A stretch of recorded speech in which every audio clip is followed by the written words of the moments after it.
Aujourd'hui, c'est avec beaucoup de plaisir qu'on est en votre compagnie, pardon, Angelo Giusto, artiste, graveur. Comment on pourrait vous définir alors? Graveur, bon, ou alors quelqu'un qui aime la peinture, qui aime la gravure, qui aime les belles choses. Alors justement, vous nous avez fait la gentillesse de créer une œuvre devant nous. Je vous laisse simplement nous expliquer votre travail. Voilà. Alors là, je suis en train de faire une linogravure. Alors avec la linogravure, on prend donc une gouge, c'est des gouges, et puis on creuse. On se fait un dessin préalable, et puis avec la gouge, donc, on creuse les sillons. Une fois que les crayons sont, les sillons sont creusés, on essuie, et puis on passe avec un rouleau de la peinture. Alors je vais prendre un rouleau pour voilà. vous montrer. Et moi j'en profite pour vous poser une autre question. Quand est-ce qu'on sait qu'on a fini justement, Angelo? Quand vous trouvez que votre dessin est bon. C'est ça qui est génial, c'est parce que quand on est dans la création, oui, on démarre mais on ne sait pas forcément ce qu'on va avoir alors. C'est ça. Alors on ne sait pas ce qu'on va avoir. Et souvent c'est le hasard. Souvent c'est le hasard. Et puis on dit, c'est pas mal. Alors on continue de suivre, c'est vraiment un plaisir, hein. Moi je vous le dis franchement, voilà, de découvrir une œuvre en création. Voilà. Donc je vais mettre de la peinture là-dessus, et puis avec mon rouleau, je vais passer sur la peinture, et je vais mettre ma peinture avec mon rouleau là-dessus. Donc si vous voulez, maintenant on va mettre de la peinture directement là-dessus, parce que je pense que c'est ma plaque est finie. Alors vous m'expliquiez juste avant qu'on tourne un oui. petit peu votre carrière, je vais oui. dire comme ça. Vous étiez dans la peinture et puis après vous avez voulu de nouvelles expériences tout simplement. C'est ça. Moi, je ne peux pas m'arrêter de travailler déjà. Ça m'arrive à 4 h du matin de me lever et de venir travailler, de graver. Mais quand j'avais 13 ans, j'étais à l'école de coiffure à Thionville. Et je suis resté 4 ans à l'époque, l'apprentissage c'était 4 ans. Et j'étais très bon au dessin. Et je dessinais déjà. Et alors le professeur me disait, ton dessin il est beau, tu me le donnes. Alors quand on me disait, ton dessin il est beau, tu me le donnes, moi j'étais heureux. Donc oui, j'ai toujours dessiné. Et justement, quand est-ce que vous avez senti l'âme artiste? Parce que c'est pas évident de franchir le cap aussi, j'imagine, hein? Oui, alors je ne sais pas s'il y a une âme artiste, je ne peux pas vous dire. Moi, je ne sais pas. Moi, je travaille, et puis je ne sais pas où la peinture me mène, et voilà. Mais je ne sais pas ce que ça veut dire artiste, je ne sais pas ce que ça veut dire... je ne sais pas ce que ça veut dire, des fois on parle aussi de professionnel. Oui. Moi, je trouve que quand on manie une gouge, ou une gouge, ou alors une pointe, hein, on est professionnel. Alors je ne comprends pas, voilà, qu'on me dit, est-ce que vous êtes plus professionnel ou vous êtes amateur? Alors j'ai jamais compris la différence entre amateur et professionnel. L'important pour vous, c'est que ça soit votre univers que vous évoquiez alors. C'est ça. C'est mon univers, oui. Où là vous avez dit, et c'est un peu ma raison de vivre aussi. Oui, parce que je vis bien. Je vis bien ma vie.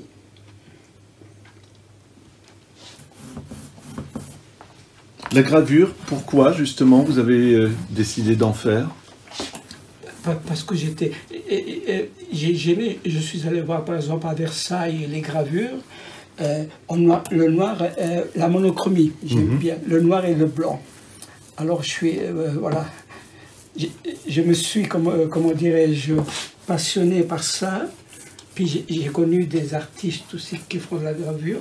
Ce qui est beau dans la gravure, après je vous montre un peu ma gravure, c'est on va en parler un peu, c'est le noir et blanc. C'est la monochromie. Et là, par exemple, moi je me permets, je suis en train de filmer, c'est des portraits de personnes connues aussi, ça vous inspire? Oui, par exemple, alors, on va parler un peu de la... Pendant que, voilà, exactement. Pendant que je fais ça, parce que là, il faudra que je mette partout. Donc, vous voyez, le dessin, on va le voir en blanc, il va apparaître en blanc. Très bien. Mais si je mets un papier, par exemple, sur la presse, un papier noir, mon dessin, il va apparaître noir. À ce moment-là, il faudra que je mette une peinture d'une autre couleur. Hein. Voilà. Donc les portraits, c'était un autre exercice, c'est ça? Oui, c'est ça. C'est pas la même chose. Alors, je vais vous montrer un peu la plaque qu'on a vue tout à l'heure. On va laisser quelques instants, puis après on recommence. La plaque, donc, je vais parler de ce dessin-là, parce que on parlait, vous voyez, de la copie. Sans la copie, on ne peut pas naître. Hein. Oui. Alors ça, c'était un dessin que j'avais fait quand j'étais tout jeune à l'école. Et c'était allégorie de printemps, en fait. J'avais un livre, et c'était en italien, c'est Primavera. Donc cette Primavera-là, je l'ai faite, je me souviens, je l'ai gardée encore, en dessin, machin, et j'ai voulu la refaire en gravure. C'était, alors j'ai fait, donc, vu que je suis éclectique, j'ai voulu faire sur de l'eau forte sur une plaque de cuivre. Vous voyez ça, c'est une plaque de cuivre. D'accord. Bon. C'est exercice. On est un peu nerveux quand on commence pour la première fois, parce que là, c'est quand même un sacré exercice à réaliser, non? Le seul souci que j'ai eu ici, c'est qu'il faut que l'eau forte, vous savez, c'est une eau, comment on dit, une eau qui est très forte, il faut qu'elle prenne bien. Et là, pour mordre la morsure, j'ai dû la mettre 2 fois, de nuit, de suite, dans l'acide, pour que la morsure prenne bien, vous voyez, pour avoir cette épaisseur, vous voyez, pour avoir cette épaisseur de... Et la finesse, on la retrouve en gravant par rapport au dessin, c'est ça. Mais alors, ça, c'est une autre méthode aussi de graver. C'est pas graver avec la pointe. Ça, c'est dessiner sur une plaque. Je dessine, et puis après, c'est l'acide qui mord, voilà. Et là où j'enlève la peinture, avec un crayon, le cuivre va se révéler, il se révèle, et puis, donc, c'est là que l'acide va mordre, l'eau forte va mordre. Et j'ai opté ce dessin. Ben, une fois que j'ai le dessin, je mets de l'encre, et puis voilà, et puis ça donne ça, c'est le travail à l'envers, disons. Exactement. Voilà. Et ça passe sous presse. Ça, c'est par exemple un dessin que j'avais fait à l'encre de Chine, vous voyez, à l'encre de Chine, et puis après, je l'ai reproduit en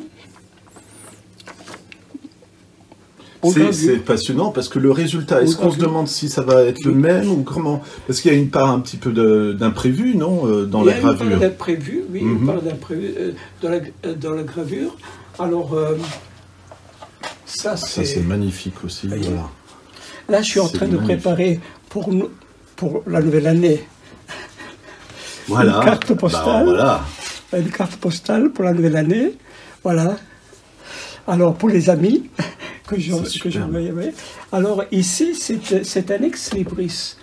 Vous voyez, un ex-libris.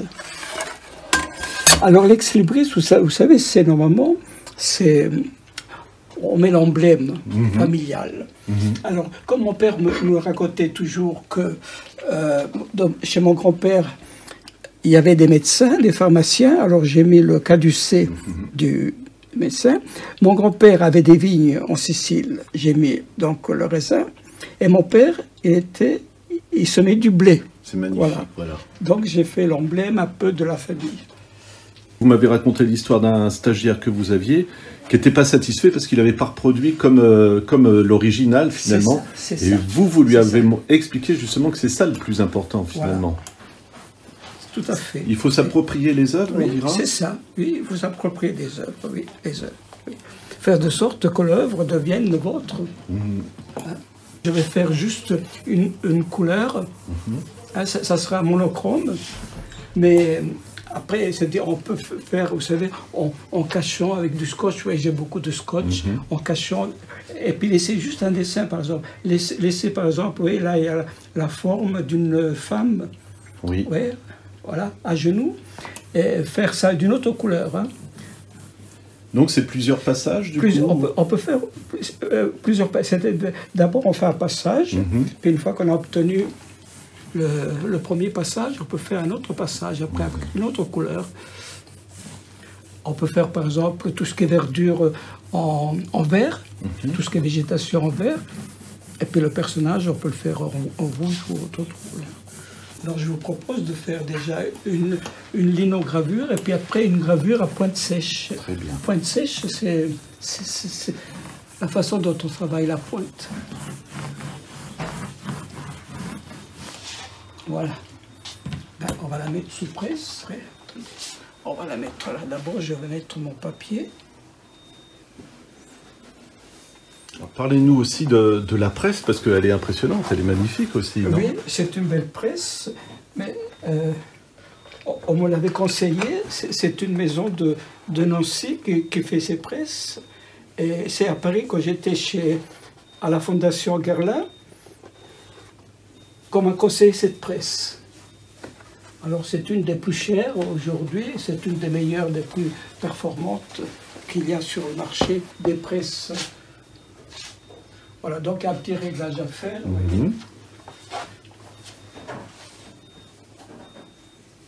J'ai l'impression que c'est tout en délicatesse aussi, comme... Oui, oui, il y a une question de doigté aussi. Voilà. Parce que si c'est trop serré, ça ne va pas. Et si c'est pas assez, ça va pas. Donc il faut un juste milieu.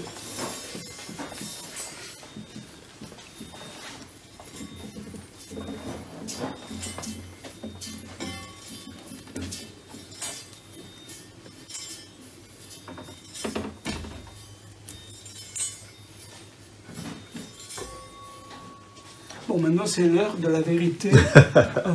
Donc, comme on dit, c'est quand même une part de hasard. Hein. Oui, alors voilà. Ça va être bien ou pas, on ne sait pas. Mais ça me rappelle un peu la cuisson des émaux aussi. Quoi. Découvrir. Ah, c'est super. Bah, voilà. C'est très très beau. Ah, ben voilà. Ah, c'est beau. Oui. Alors là, vous voyez, j'ai pressé un peu trop ma presse. Oui. Vous voyez, ça fait des trucs. Donc, mais je vais en faire plusieurs. Voilà. Alors, je vais la faire, du moment que j'ai le modèle, je vais la faire en bleu, en toutes les couleurs. Et puis, oui, je peux me permettre, par exemple, de faire que le personnage d'une autre couleur maintenant. Vous voyez. Vous pouvez le retravailler autant de fois que vous voulez. C'est-à-dire que je cache le reste et je laisse, par exemple, le personnage, ou alors avec quelques ouvertures. Ça, c'est la gravure, donc. La linogravure, voilà. Cette fois-ci, autre exercice, hein, on va dire. Oui, autre. Donc ici, c'est la pointe sèche. D'après un dessin, on va travailler avec la pointe sèche. On appelle pointe sèche, c'est une pointe. Alors, ce sont les orfèvres florentins qui ont commencé à travailler avec la pointe, mais sur du cuivre, sur des packs en cuivre. Aujourd'hui, on a découvert le rénalon. Oui, c'est du plexiglas en fait. Donc, grâce à la transparence, c'est facile pour travailler.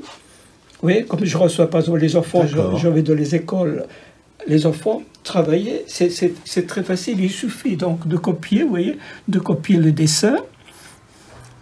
Donc, comme je disais, on n'a pas besoin de copier l'entièreté du dessin, on peut faire juste une partie. Vous voyez, voilà. Par exemple, oui, on fait des sillons. Oui, assez fort pour que l'encre rentre bien dans les gorges. Ouais. Donc, vous voyez, c'est pas la même façon que la linogravure. Voilà. Et encore une fois, il y a une part de hasard, encore une fois, hein, de toute façon. Il y a une part de hasard, oui. Alors là, vous voyez, je ne suis pas obligé de faire tout. Je peux faire un arbre, ou alors deux, et puis quelques feuilles, vous voyez. Donc, il suffit d'appuyer et de faire des sillons, vous voyez. Donc, on fait des sillons pour que l'encre entre bien dans les gorges. Vous voyez, il faut appuyer donc assez fort Ça se prend vite le mouvement, justement, ou il y a une part de découverte au début? Non, il faut avoir un peu l'habitude aussi de manier le... Voilà. Puis une certaine force, pas trop fort, mais assez quand même, pour faire les sillons assez profonds, pour que l'encre rentre bien dans les sillons. Alors on est à l'étape suivante, Angelo. À l'étape suivante, oui. La gravure donc, que j'ai gravée à la pointe sèche, on va l'ancrer. On va l'ancrer. Pas le même outil. Voilà. Ah, voilà. Même déjà comme ça. Voilà. Oui. Donc rentre dans les gorges. Voilà. Vous voyez. Vous avez vu que sur le balaton, la linogravure, on a passé avec le rouleau par-dessus. Donc on a laissé les gorges, les sillons, en blanc. Ici, c'est le contraire. C'est l'inverse. Ici, l'encre doit rentrer dans les sillons.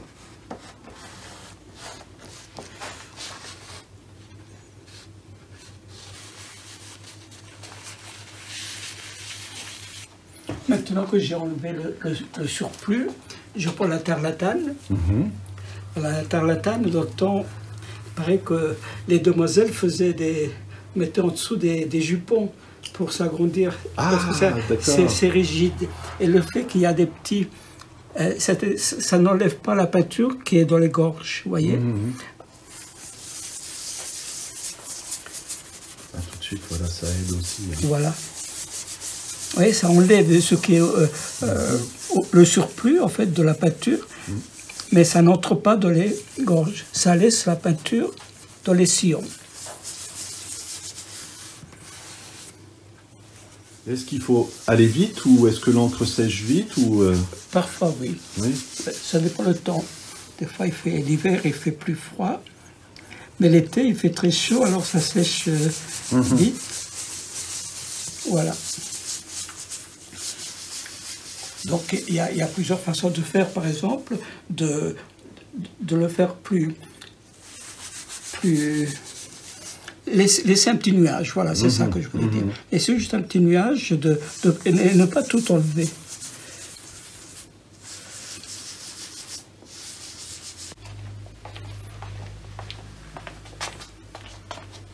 Donc même principe. Même principe.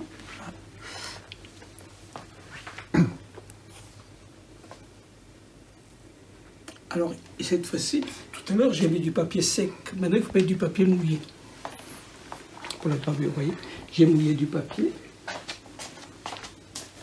Et pour quelle raison, alors, du coup? Parce que sinon, ça n'entre pas dans les gorges si le papier n'est pas mouillé. D'accord. Donc, il absorbera plus l'encre ou... C'est ça, il va absorber plus l'encre, oui, une fois qu'il est mouillé. S'il est sec, ça ne donne rien. Si le papier est sec, contrairement à la linogravure. On imagine qu'il est fragile, là, le papier, non ou... Oui. Il est quand même assez fragile, il faut faire attention. Il faut le manier avec douceur.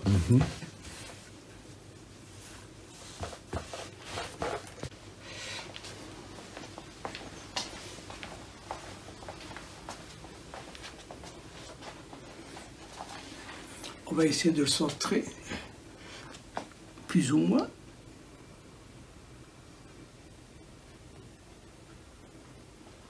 Et maintenant, il faut régler la machine par rapport à la plaque. Alors là, il faut serrer, vous voyez ici. Il faut serrer, contrairement à là. Pour que l'encre vraiment puisse... C'est ça. Attendez.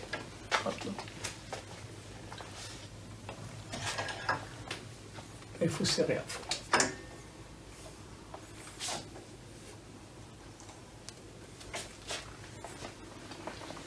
Maintenant, vous allez avoir le travail de l'autre côté. Ça marche.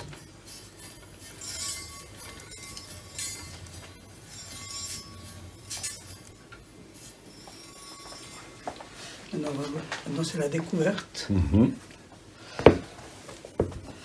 Alors, à vous l'honneur de voir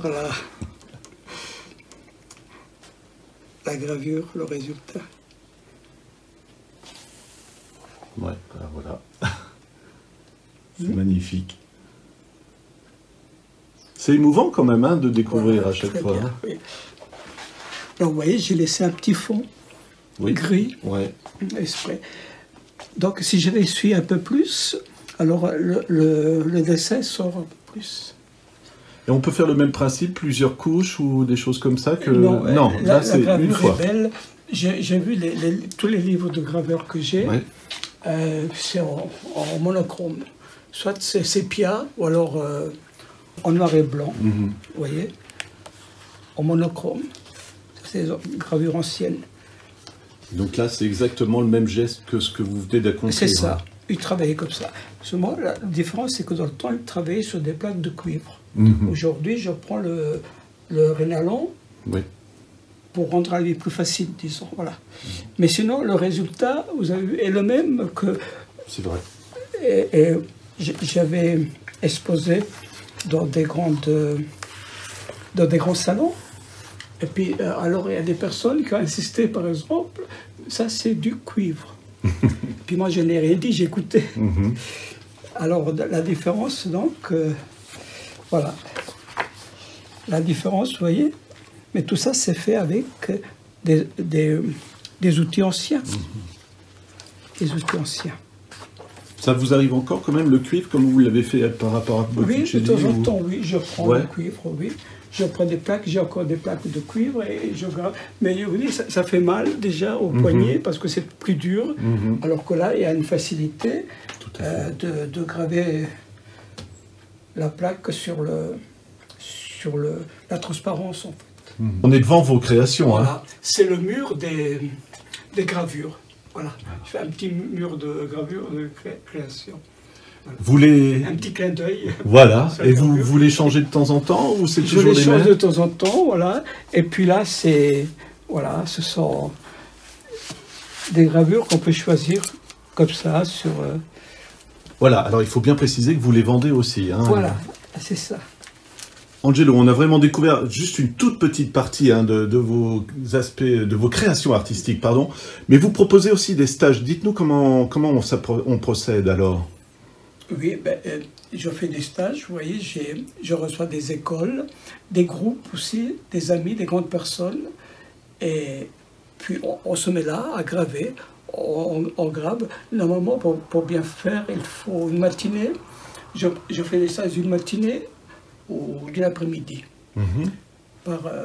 par personne en fait. Et il faut préciser, parce que là encore, vous me l'avez dit avant de tourner, les personnes qui sont novices, qui commencent, si elles ont envie de tenter, vous les guidez, quoi, tout simplement, et vous avez d'excellents résultats. Hein. Je les guide et je les laisse faire.